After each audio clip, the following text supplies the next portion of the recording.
네, 인사합니다. 평화를 빕니다. 자, 옆 사람과도 평화를 빕니다.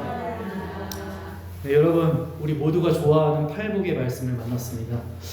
예, 저는 팔복 말씀을 이렇게 전할 때마다 마음이 되게 설레입니다.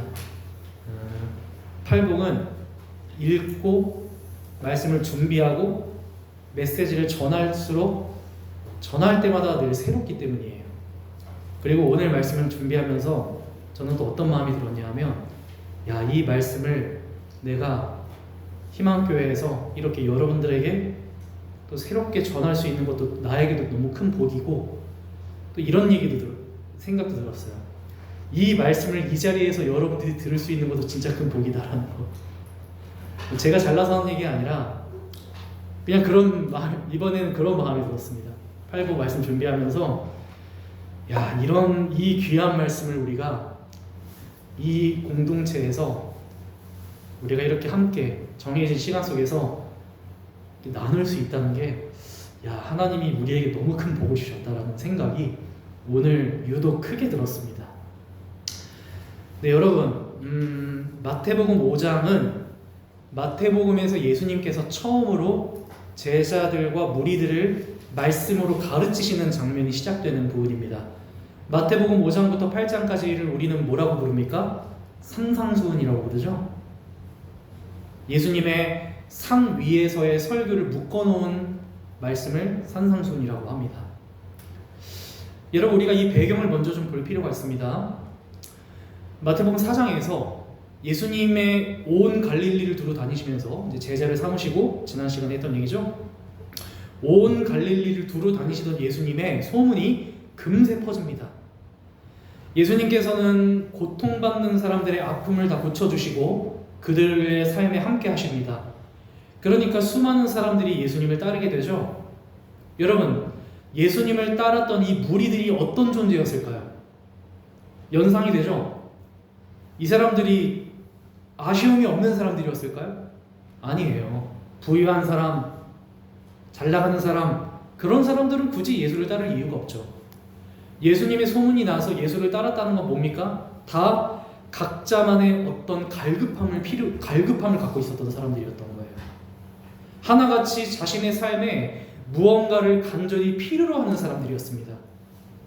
그게 은혜가 됐든, 어떤 복이 됐든, 어떤 치유가 됐든, 고침이 됐든, 뭐가 됐든, 갈급함이 됐든, 뭐가 됐든, 하나같이 예수를 따랐던 사람들의 특징은 무언가를 필요로 했던 사람들이었어요.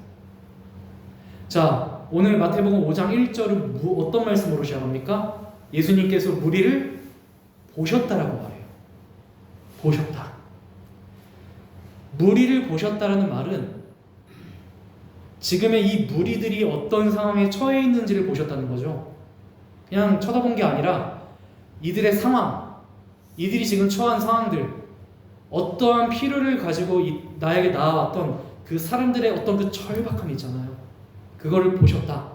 그리고 뒤에 뭐라고 나옵니까? 산에 올라가 앉으셨다. 그러니까 제자들이 그에게 나아왔고, 예수님께서 입을 열어서 자신들에게 나아온 제자들, 그리고 자기가 보고 있는 무리들, 여러분 대충 연상이 되시죠? 어떤 그 그림이 그려지시죠? 예수님께서 산 위에 앉아 계시고 그 앞에는 제자들이 나아오고 그 뒤에는 구름대와 같은 무리들이 쫙 깔려 있어요. 거기서 예수님은 바로 산의 꼭대기에서 입을 열어서 그들을 가르치시기 시작하십니다. 자, 한번 그 장면을 상상해 보십시오. 중요한 힌트는 이 장소가 산이라는 것이죠. 여러분, 제가 뭘 얘기하고 싶어서 이렇게 뜸을 들이는 걸까요? 여러분들이 상상하는 이 장면은 무언가를 연상하고 있지 않습니까? 여러분, 연상되는 장면이 있지 않아요? 바로 시내산입니다. 지금 여기 있는 산은 시내산이 아니겠지만 구약의 이스라엘 백성들에게 하나님이 모세를 통해서 시내산에서 율법을 주시는 장면이 자연스럽게 연상이 되죠. 여러분, 구약엔 어땠습니까? 하나님이 모세에게 십계명의 돌판을 새겨주시면서 이런저런 율법을 수여하시죠. 그래서 모세를 통해서 무리들에게, 그리고 그 무리들 중에서도 또 장로들이 있었을 거 아니에요? 장로들에게, 무리들에게. 그러니까 여러분 약간 느껴지시죠? 이 마태복음의 저자가 이 장면을 집어넣은 이유가 대충 느껴지시는 거죠? 이거는 그냥 예수님이 설교를 하는 게 아니에요. 여러분 이거는 지금 뭐 하는 걸까요? 이거는 하나님께서 예수를 통해 백성들에게 새로운 율법을 주시는 거예요. 그냥 뭐 이거 해라 저거 해라 이게 아니라 완전히 새로운 율법. 이제 새롭게 쓰시는 새로운 하나님 나라의 새로운 율법인 거죠. 근데 여러분 여기서 근본적인 차이가 있습니다. 구약의 시내산 율법 수여의 장면과 신약의 어떤 산에서의 이 예수님을 통해서 말씀이 산상수훈의 이 장면이 본질적인 두 가지 차이가 있어요. 첫 번째 차이는 뭡니까? 여러분 구약에서는 이 율법을 받은 대상들이 누구였습니까? 애굽에서 나온 모든 이스라엘 백성들이었어요. 근데 여기서는 누굽니까 지금? 예수님께로 나아온 사람들이에요. 모든 이스라엘 백성들이 아닙니다. 1차적으로 누구예요? 모든 예수님께 나아온 사람들인데 아까 처음에 얘기했죠? 이 사람들은 누구였다고 했어요? 아쉬울 것 없는 사람들 아니에요. 지금 현재 자신의 삶에서 고통받고 있는 사람들, 이따가도 나오지만 가난한 사람, 애통하는 사람, 이런 사람들. 이게 이제 중요한 첫 번째 차이죠. 여러분 이 뭘 의미할까요? 하나님 나라의 백성은 이와 같다라는 거죠. 물론 결국 이들을 통해서 하나님 나라의 복음은 온 세상으로 온 사람들에게로 퍼지겠죠. 그러나 하나님 나라에서의 1순위는 누구냐? 고통받는 사람들인 거예요. 결국 우리는 이런 배경을 통해서도 하나님 나라의 특징이 뭔지를 알 수 있는 거죠. 두 번째 차이점이 뭐냐? 아까도 잠깐 얘기했지만 구약에서의 율법과 이제 산상수훈, 여러분들 필사하셨으니까 다 아시겠죠? 산상수훈에서 하나님이 예수를 통해서 새롭게 주어지는 계명은 어떤 차이가 있어요. 옛사람의 이른바 살인하지 말라, 간음하지 말라, 도둑질하지 말라, 뭐 원수를 갚아라 등등 너희가 이렇게 들었지만 내가 너희에게 말하는 바, 예수님께서 하시는 말씀, 오늘 본문은 아니지만 여러 가지 차이가 있죠. 여러분 이 차이를 우리는 오늘 교회력 본문을 이렇게 읽으면서 충분히 알 수 있어요. 구약의 율법의 도가 있습니다. 율법의 길이 있어요. 그것은 우리가 읽었던 시편에서도 잘 나오고 우리가 읽었던 미가서에서도 잘 나옵니다. 여러분 구약의 율법의 도는 어떤 도입니까? 무언가를 열심히 하는 사람들, 정의를 행하는 사람들, 열심히 무언가를 위해서, 의를 위해서 열심히 뭔가 살아가는 사람들에게 주어지는 법이죠. 그들에게 주어지는 말씀이죠. 근데 우리는 오늘 고린도전서, 집사님께서 얘기하셨지만 고린도전서에서 나오는 또 다른 길이 있어요. 그 길은 어떤 길입니까? 뭐라고 말해 바울이? 십자가의 도라고 말하죠. 이 십자가의 길, 십자가의 도는 구약에서 말하는 율법의 길과는 좀 달라요. 십자가의 길은 어떤 길이라 그래요? 우리가 무언가를 해서, 무언가를 노력해서, 정의를 행해서, 공의를 행해서, 율법을 지켜서 갈 수 있는 길이 아니에요. 그 길은 그냥 미련한 사람들에게 주어지는 길이에요. 그러니까 바울이 말하는 십자가의 도는 어떤 길이라고 말합니까? 세상의 어리석은 것들, 세상의 어리석은 것들을 그 어리석은 자체로 택하셔서 지혜 있는 자들을 부끄럽게 하시는 길, 세상의 약한 자들을 있는 그대로 택하셔서 강한 자들을 부끄럽게 하시는 길. 이들이 무슨 율법을 지켰냐, 정의를 행했냐 중요하지 않습니다. 십자가의 길은 그런 길이에요. 그냥 그러한 모습 그대로 살아가는 길. 이게 바로 율법의 길과 십자가의 길, 구약의 하나님의 길과 십자가의 예수 그리스도의 길, 이렇게 다르게 되는 것이죠. 이런 배경만으로도 우리는 대충 하나님의 나라가 뭔지 알 수 있어요. 근데 여러분, 제가 지금 말씀드린 이야기에 이 내용에 토시 하나 틀리지 않게 그대로 반복돼서 나오고 있는 게 바로 팔복이에요. 자, 팔복의 내용을 한번 들어가 볼까요? 저는 팔복에 대한 설교를 한두 번 해본 게 아닙니다. 15년 목회하면서 팔복에 대한 이야기를 여러분들이 몇 번을 했는지 몰라요. 그러나 오늘 또 말씀을 묵상하고 준비하면서 이제 좀 또 알겠는 거. 이게 왜 팔복이 이렇게 될까? 여러분, 이 팔복은 그냥 예수님이 즉흥적으로 하시는 설교 같잖아요. 그냥 뭐 대충 떠오른 8부류의 사람들, 8 존재들 있잖아요. 뭐 가난한 사람, 하는 사람, 뭐 이런 사람, 저런 사람, 그런 사람, 이런 사람, 그냥 막 생각나서 그냥 막 얘기하는 것처럼 보이지만, 저는 이거를 보면 볼 때마다 너무도 놀랍도록 정교하게 조율되어 있는 말씀이에요. 한치의 오차도 없이 너무도 정교합니다. 이 말씀을 만날 때마다 느끼는 건 이게 그냥 예수님이 생각나는 대로 막 얘기한 게 아니라 한 사람 한 사람 한 사람 이 모든 구조가 다 정확하게 예수님께서 말씀하시는 의도, 이 복을 통해서, 그리고 이게 이제 플러스 마태의 의도겠죠. 예수님의 의도인 동시에 마태복음을 쓴 마태가 이렇게 기록한 아주 중요한 의도가 숨겨져 있어요. 도대체 뭐가 숨겨져 있길래 저 목사는 저렇게 얘기하냐 싶을 수도 있는데, 자, 여러분, 일단은 우리가 아주 기본적인 특징 하나 먼저 가볍게 짚고 넘어가 보겠습니다. 성서는 복에 대해서, 오늘 본문에서 복에 대해서 말하기를 뭐라고 말하냐? 복이 있다 라고 말하죠. 이거는 여러분 사실 그동안 제가 많이 했던 얘기입니다. 팔복의 가장 중요하고 기본적인 특징은 뭐냐 하면, 예수님께서 선포하시는 복은 복을 받아라가 아니라 복이 있다라는 말입니다. 자, 한번 구절 하나만 한번 생각해 볼까요? 그냥 3절 한번 보세요.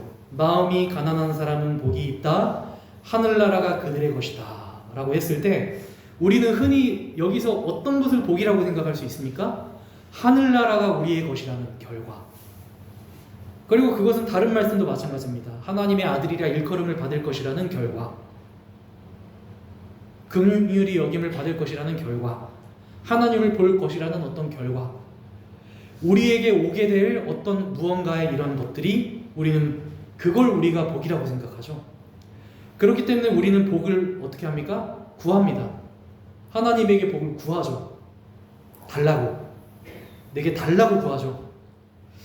그런데 팔복의 아주 놀라운 사실은, 너무 많이 얘기해서 사실 놀랍진 않을 거예요. 그러나 또 얘기할 수밖에 없는 건, 팔복에 나오는 복은 복을 받아야 될 것이 아니라 이미 너희에게 복이 있다라고 선포하시는 거예요. 이미 너희들이 가난한 것이, 이미 너희들이 지금 애통하고 있는 그 삶이 복이 있다라는 거예요.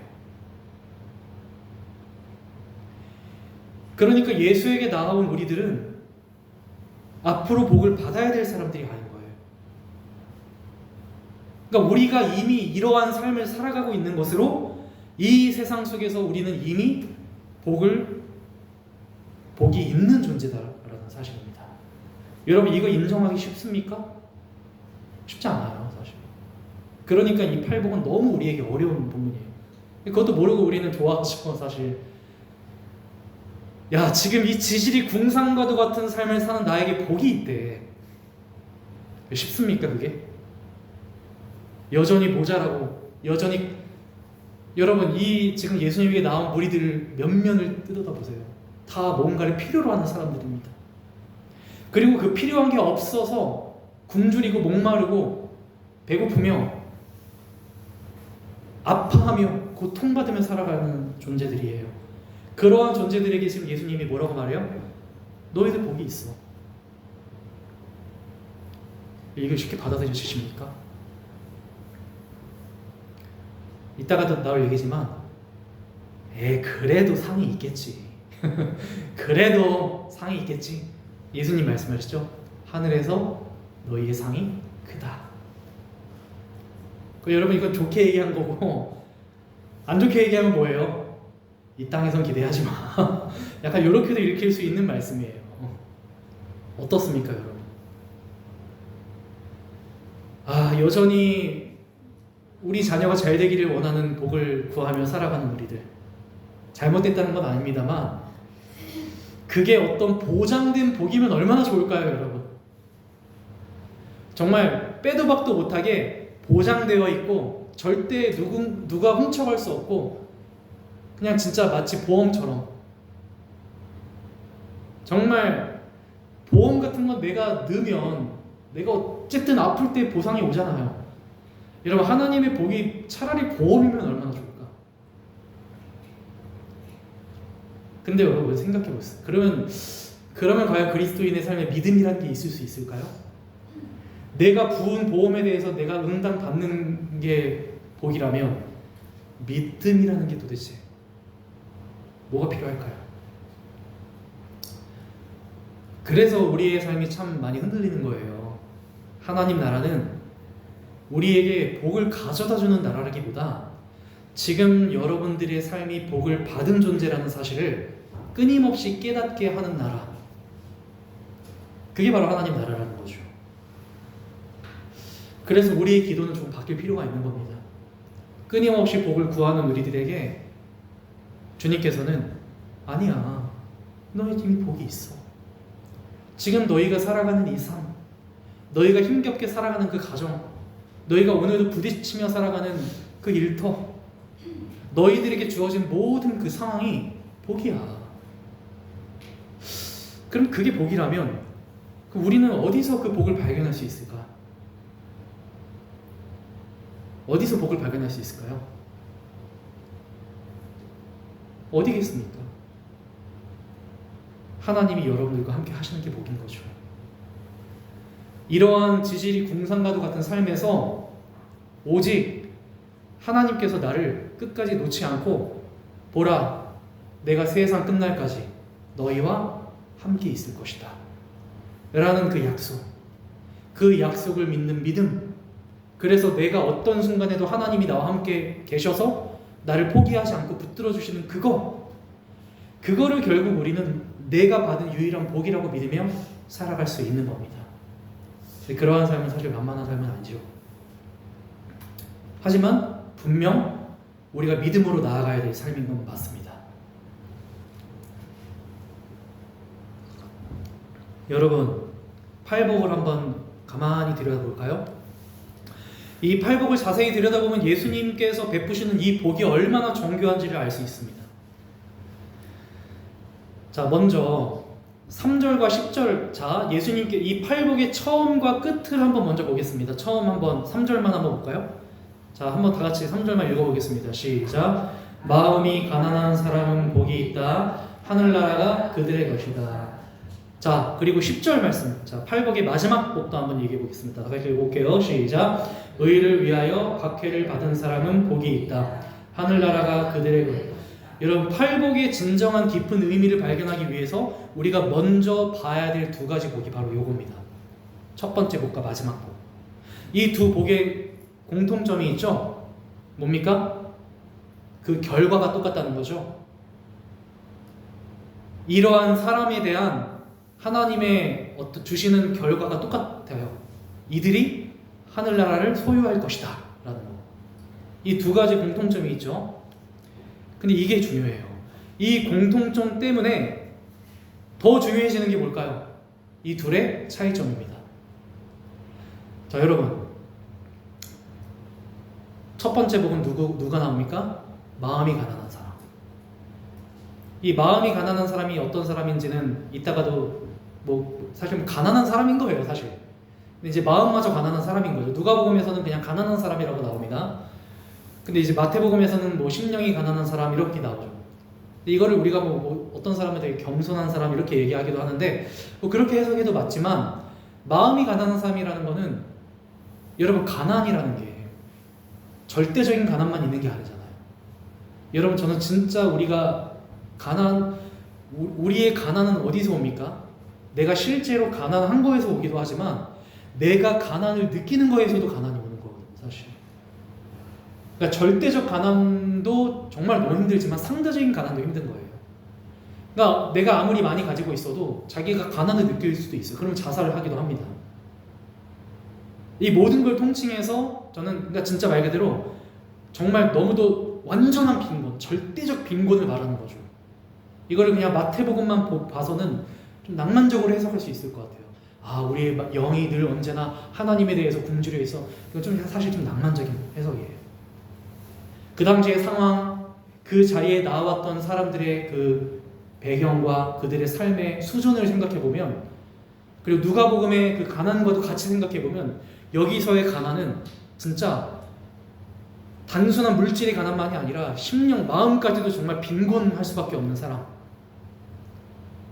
철저한 절대적 가난 가운데 처해 있는 사람을 말하는 거예요. 근데 여러분, 마지막 복을 보면 의를 위하여 박해를 받은 사람이 복이 있다라고 말해요. 그들이 바로 하나님의 나라가 그들의 것이다. 여러분, 이 가난한 사람과 의를 위하여 박해를 받는 사람의 차이점을 느껴지십니까? 의를 위하여 박해를 받는 사람은 어떤 사람인가요? 노력하는 사람이에요. 내 삶에서 어떤 의를 내가 이루기 위해서 이 삶을 박해를 받는 거잖아요. 의를 이루려고 노력하는 거잖아요. 난 의롭게 살 거야. 이 땅에서 모든 정말 이 우매한 기독교, 이 우매한 개신교 속에서 나는 정말 그리스도의 공의를 행하며, 지금 제가 살아가려고 지향하는 삶과도 비슷합니다. 고난받는 사람들과 함께 의를 위하여 박해를 받을 거야. 생각해 보세요. 노력하는 사람에게 하늘나라가 주어지는 것은 은혜일까요? 상일까요? 노력하는 사람에게 상이죠. 상이에요. 열심히 노력하고 수고해서 나에게 주어지는 이 어떤 대가죠. 내가 노력했으니까, 내가 의를 위하여 받기를 받았으니까 나에게 응당 주어지는 상이에요. 이거는 율법적인 것이에요. 이거는 그 당시 유대인들이 너무도 쉽게 당연히 가지고 있었던 사고방식이에요. 구약에도 아까도 미가서에도 나왔고, 그리고 시편에도 나왔잖아요.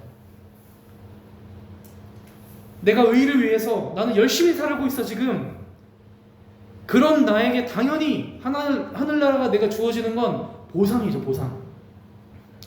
그러한 보상 중요합니다. 받아야죠. 그러한 보상을 위해서 우리는 의를 위하여 박해를 받는 삶을 내가 받은 내 삶의 복으로 여기고 열심히 살아야 되겠죠. 근데 여러분, 이게 이제 예수님의 팔복에 정말 까무라치는 사실인 거예요. 예수님이 말씀하시는 하늘나라의 소유는 단순히 보상으로 주어지는 게 아니에요.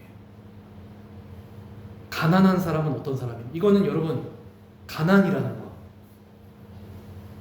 물질의 가난, 마음의 가난, 절대적 빈곤, 상대적 빈곤 등등, 이 세상의 모든 빈곤과 가난 가운데 처한 사람들은 그들이 노력해서 가난한 겁니까? 아니죠. 이 가난이라는 건 이 사람의 그냥 그 상태를 말하는 거예요. 지금 그들이 처한 상황. 그럼 생각해 보세요. 가난한 사람에게 하늘나라가 주어지는 건 상입니까? 은혜입니까? 은혜잖아요. 여러분, 이 차이를 이해하는 게 우리가 팔복을 이해하는 출발입니다.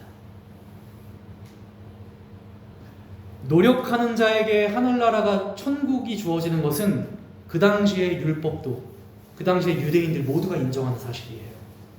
하지만 가난한 사람에게 똑같은 상이 주어져? 상도 아니죠. 그거는 걔네들은 뭘 한 게 없어요. 그냥 가난하게 살았을 뿐인데 같은 하나님의 나라가 주어져. 용납이 안 되죠. 어떻게? 난 이렇게 노력했는데, 나는 지금 하늘나라를 얻기 위해서 이렇게 노력하며 살고 있는데, 뭐 박수 쳐주고 싶어요. 잘하고 있어요. 근데 저놈 자식은 그냥 가난할 뿐인데 어떻게 의를 위하여 박해를 받는 사람과 똑같은 상이 주어져, 똑같은 은혜가 주어져. 그게 예수님이 말씀하시는 복의 진정한 실체입니다. 바로 이러한 구조, 이게 바로 은혜로 주어지는 것과 상으로 주어지는 이 은혜, 이 차이가 바로 앞에 내복과 뒤에 내복의 차이인 거예요. 여러분 한번 보세요. 뒤에 내복부터 볼까요? 뒤에 내복 보면 7절부터 나오죠. 자비한 사람 나오죠. 이 7절에 자비한 사람은 이제 개역개정에 뭐라고 나옵니까? 긍휼히 여기는 자는 이죠. 긍휼을 베푸는 사람을 말하죠. 자신의 삶에서 노력해서 어떤 불쌍한 사람에게 자비를 행하는 사람을 말합니다. 8절 마음이 청결한 사람, 마음이 깨끗한 사람, 마찬가지죠. 자신의 마음을 깨끗하기 위해 늘 언제나 수양하고 노력하고 애쓰는 사람이에요. 다음 9절 평화를 이루는 사람, 화평케 하는 사람, 언제나 그 관계 속에서 내가 정말 평화를 이루기 위해서 정말 애쓰는 사람을 말하죠. 자, 자비한 사람, 마음이 깨끗한 사람, 평화를 이루는 사람, 의를 위하여 박해를 받는 사람. 여러분, 이런 사람들은 다 자신의 삶에서 정말 선한 하나님의 나라를 세우기 위해서 노력하는 사람들이에요. 그런 사람들에게 주어지는 것들, 뭐 하나님을 보게 될 것, 뭐 하나님의 자녀라 일컬음 받을 것, 하늘나라가 주어질 것들, 하나님의 자비를 얻게 될 이 모든 것들은 다 뭐겠습니까? 상이죠. 노력했으니까. 이것도 놀라운 거예요, 사실 여러분. 왜? 여러분, 이렇게 살면서 우리가 이런 삶을 살아서 얻게 되는 상이라는 것도 우리에겐 너무 정말 어깨를 으쓱하게 하는 거 아닙니까? 좋은 거잖아요. 우리가 무슨 뭐 물질의 복을 받는 것도 아니고, 야, 우리가 하나님의 나라를 얻게. 어떻게 보면 지금 제가 그렇게 살아가는 삶의 지향이 이런 것과도 같아요. 여러분, 저도 사실 정의를 이루려고 노력하지만, 저도 제 마음에 제가 무슨 뭐 부자가 되기 위해서 아니에요. 저도 노력합니다. 저도 정말 제 안에 순수함이 있어요. 내가 이렇게 고난받는 이들과 함께하면 하나님이 날 알아주시겠지. 그거거든요. 그러니까 이 마지막 4명, 이 4부류가 받게 될 상은 뭐 물질의 복도 아니에요. 사실 하나님이 알아주신다라는 거죠. 다 그거죠. 하나님을 볼 것이고, 하나님의 자녀라 일컬음 받을 것이고, 하늘나라를, 이거 다 하나님이 너희를 기억하신다라는 거예요. 얼마나 아름답습니까?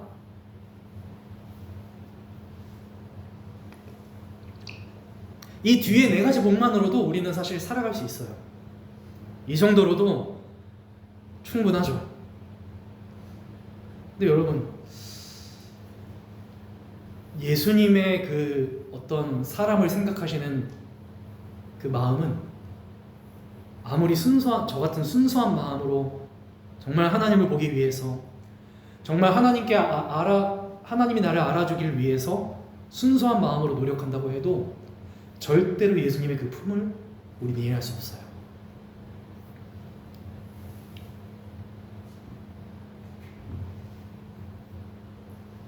노력하는 자에게 주어지는 상이 아니라, 그게 전부가 아니라 그냥 가난한 사람. 자, 앞에 내복을 보세요. 가난한 사람, 슬퍼하는 사람, 이 사람들은 노력하는 사람들이 아니에요. 그냥 지금 어떤 억울함으로 인해서 애통하는. 여러분, 여기서의 애통은 그냥 뭐 감동적인 드라마 보고 찔찔 우는 게 아니에요. 누군가를 잃은 그 슬픔, 무언가가 상실된 것에서 오게 되는 애가 끓는 마음을 말하는 거죠. 온유한 사람, 여러분, 이건 우리가 이걸 너무 낭만적으로 볼 필요가 없어요. 여기서 온유한 사람은 누구냐 하면 그냥 뭐 따뜻한 사람, 이게 아니에요. 여기 온유한 사람이 땅을 하나님의 나라를 차지할 것이다 나오죠. 이거 예수님께서 시편 37편을 인용하시는 말씀이거든요. 시편 37편 11절에 보면 온유한 자들은 땅을 차지하여 풍성한 화평으로 즐거워한다라는 말씀을 예수님이 인용하시는 거예요. 마태가 인용하는 건데, 그 시편 37편의 본문에서의 온유한 사람은 누구를 말하냐 하면, 그 온유한 사람과 같이 등장하는 존재가 누구냐? 악인이에요. 악인. 이 악인은 누구냐? 이 세상에서 잘 되는 사람들, 이 세상에서 잘 나가는 사람들과 대비되는 존재로서 악인이에요. 온유한 사람이에요. 그러면 여기서의 온유한 사람은 누구냐? 이 세상에서 땅을 차지하지 못해서 악인들에게 짓밟힘을 당하는 존재들을 말해요. 이런 맥락을 아셔야 됩니다. 이거 그냥 딱 보면 그냥 따뜻한 사람 이게 아니에요. 여기서 온유한 사람이 땅을 차지한다라고 했을 때 여기 온유한 사람은 이 세상에서 끊임없이 악인들에게 고통받는 사람들이에요. 짓밟힘 당하는 사람들이에요. 이러한 맥락을 알아야 우리가 이 앞에 네 부류가 어떤 부류인지를 알 수 있어요. 마지막, 이것도 우리가 많이 오해하는 부분이죠. 의에 줄이고 목마른 사람. 여러분, 의에 줄이고 목말랐다, 내가 의를 이루기 위해서 노력하는 사람을 말하는 게 아니에요. 의에 줄이고 목말랐다는 건 쉽게 말하면 뭐냐 하면, 여러분, 우리 나름대로 열심히 살면 세상에서 좀 알아줘야 되는 거 아닙니까? 그러니까 저는 이거를 법정이나 재판을 보면 알 수 있어요. 정말 의를, 나는 잘못이 없어, 나는 잘했어, 그러면 어떤 보상이 있어야 될 거 아니에요. 내가 잘못이 없으면 무죄를 받든가, 그리고 누군가 잘못이 있으면 그 사람은 정말 그에 응당한 대가를 받든가, 그 법의 심판을 받든가. 근데 세상을 한번 보세요. 의가 지금 막 이루어지고 있습니까? 아니죠. 뭐 굳이 정치적인 얘기 안 하겠습니다. 응당 받아야 할 법정의 형벌을 제대로 못 받는 존재가 있잖아요. 고작 1년? 고작 6개월?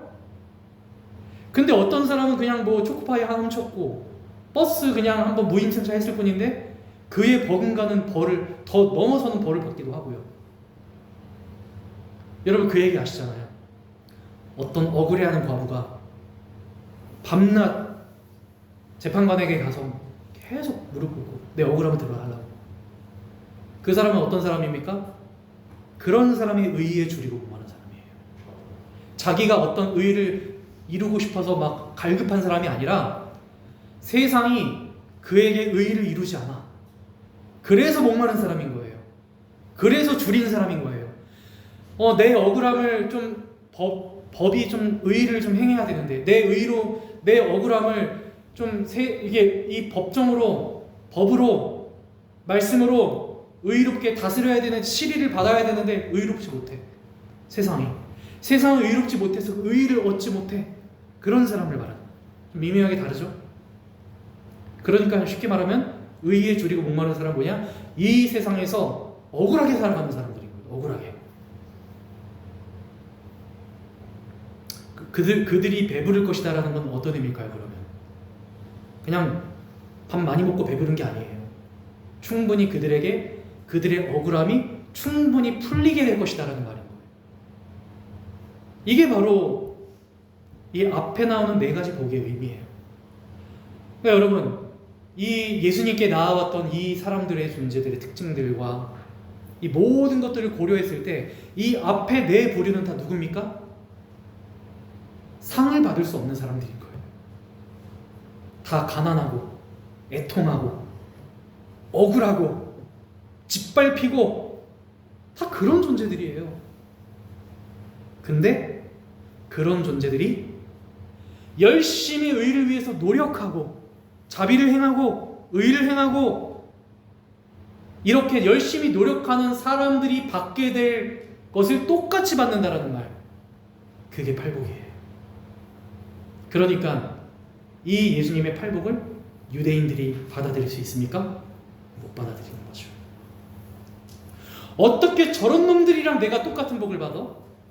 어떻게 저렇게 지질이 궁상으로 가난하게 애통하게 억울하게. 그러니까 예수님이 죄인과 세리들과 함께 밥을 먹을 때 바리새인들이 참지를 못하는 거예요. 여러분, 내가 열심히 노력해서 얻게 될 상 이상의 세계가 있어요. 그것은 여러분들이 아무것도 아니어도 하나님이 여러분들에게 주신 은혜, 내가 뭐가 되지 않더라도. 여러분, 열심히 노력하는 거 중요합니다. 저도 그렇다고 해서 아무것도 안 하진 않을 겁니다.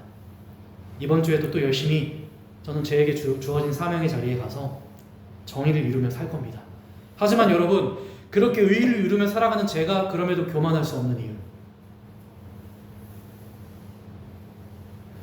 그렇게 열심히 살아가는 제가 감히 나 잘났다라고 생각할 수 없는 이유. 은혜라는 건 내가 노력해서 주어지는 세계도 있습니다만 진정한 은혜는 내가 아무것도 아니어서 얻어지는 거기 때문에 내가 여러분들 무엇이 되기 위해서 또 열심히 사셔야 됩니다. 또 그래야 또 나의 착한 행실을 보고 누군가 살 거 아니에요. 그죠? 그런 어떤 영향력을 행사하는 삶을 또 사셔야죠. 그건 중요합니다.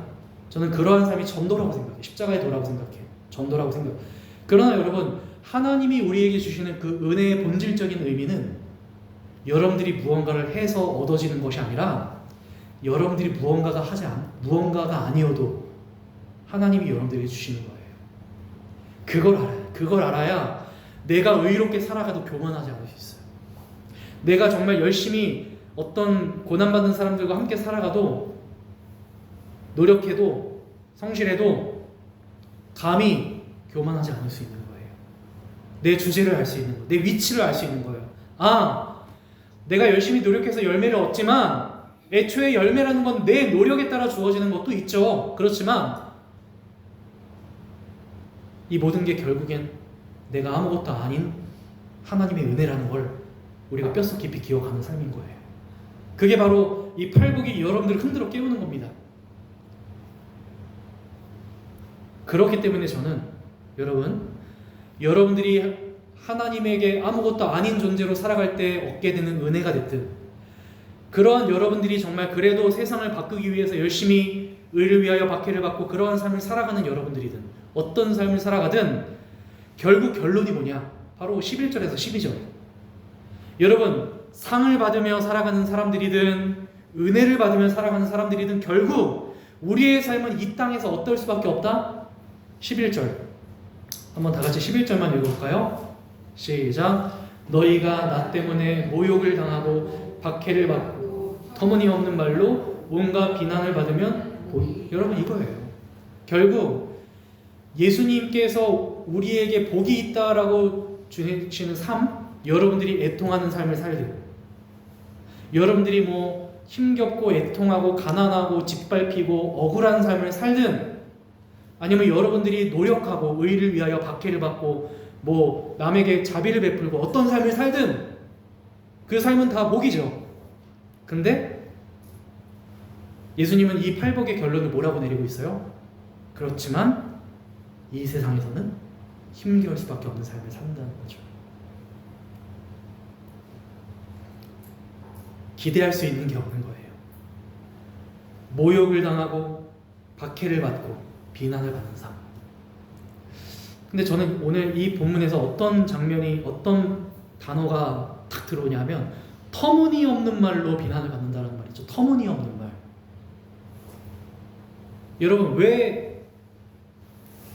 여러분 신앙생활이 우리가 살아가는 신앙생활이 그냥 수학 공식이면 얼마나 좋을까요? 이런 거죠. 하나님의 은혜를 힘입어 내가 또 열심히 고난을 받는 내가 열심히 또 살아갔어. 그러면 내가 이렇게 살아갔으니까 어떤 수학의 공식처럼 내가 이렇게 살아갔으니까 나는 이러한 삶을 살게 될 거야. 약간 이런 좀 낭만적인 삶이면 얼마나 좋을까요? 근데 여러분 신앙이라는 거는 그냥 터무니없는 삶인 거예요. 상식에서 벗어난 여러분들을 공격하는 이 세상의 공격은 여러분들이 너 잘하네 그래 내가 이제 공격 안 할게 이게 아닌 거예요. 그냥 무상식 무근본 막 공격이 들어오는 거예요. 그냥. 여러분 사람이 사람 미워하는 이유가 있습니까? 여러분 누군가 미움을 당할 때 그 사람의 그 사람이 뭘 잘했냐 이런 거 따집니까? 아니에요. 세상은 그냥 그 공격을 위한 공격 있잖아. 비난을 위한 비난. 터무니없는 말로 비난. 여러분 이게 우리가 그리스도인으로 살면서 이상하게 여기지 않아야 되는 거예요. 나 노력했는데, 나 열심히 살고 있는데, 나 의를 위하여 박해를 받고, 나 나름 최선을 다하는데 여전히 나를 향한 터무니없는 공격이 들어와. 터무니없는 거예요, 그냥. 이해가 되십니까? 그냥 그리스도인의 삶은 이유 없이, 상식 없이, 아니 나 나름 이제 이 정도 됐으면 잘 돼야 되는 거 아니야?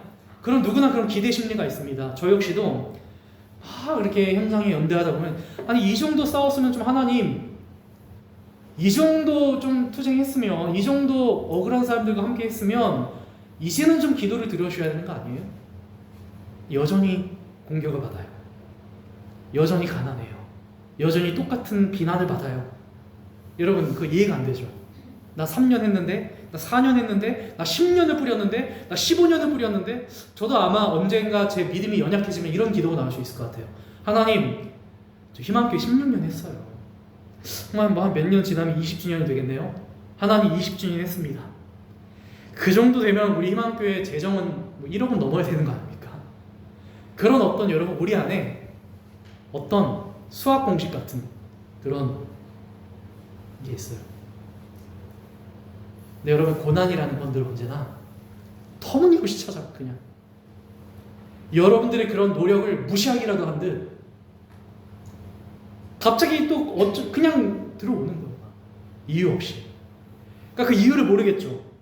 나 이렇게 열심히 했는데 도대체 왜 저 사람은 또 날 공격해? 이유가 없어요. 그냥 그러한 삶이라는 거예요. 그냥 그리스도인의 삶.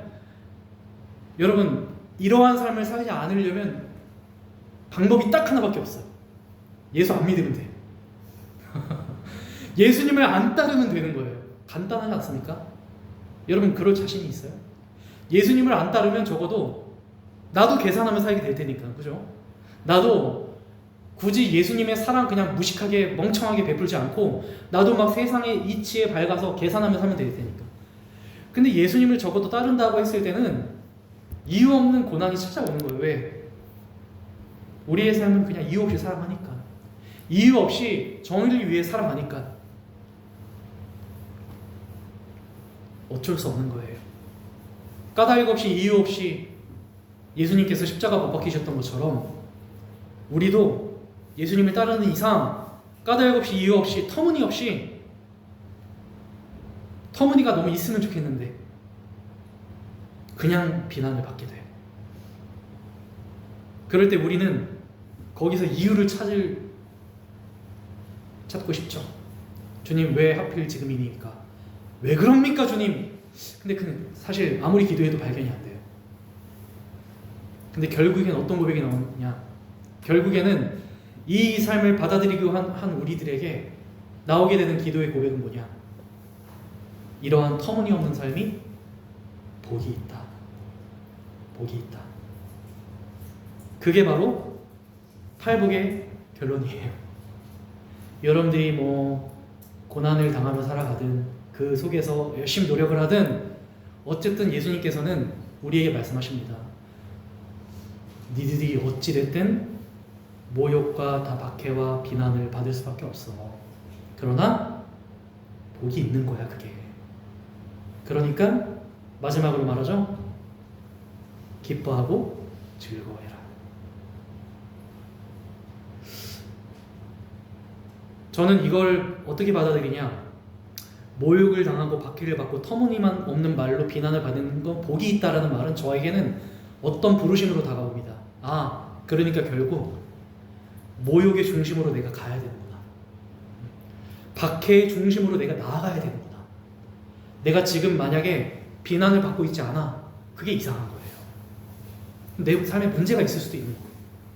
나는 안전하게 살아가고 있는 거니까.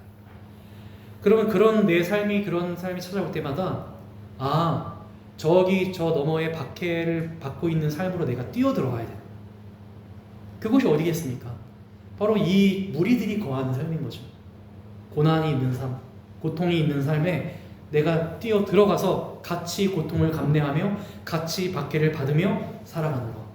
저는 이게 이렇게 부르심으로 다가오더라고요. 사랑하는 여러분, 이게 바로 팔복의 비밀입니다. 여러분, 오늘도 우리가 주어진 말씀 속에서 이 말씀 잘 묵상하면서 여러분들의 지금의 삶 속에 충분히 복을 누리며, 물론 세상의 삶은 힘들지만 그래도 복을 누리며 팔복을 기억하며 살아가는 저와 여러분들의 삶이 되시기를 주의 이름으로 축원합니다. 아멘.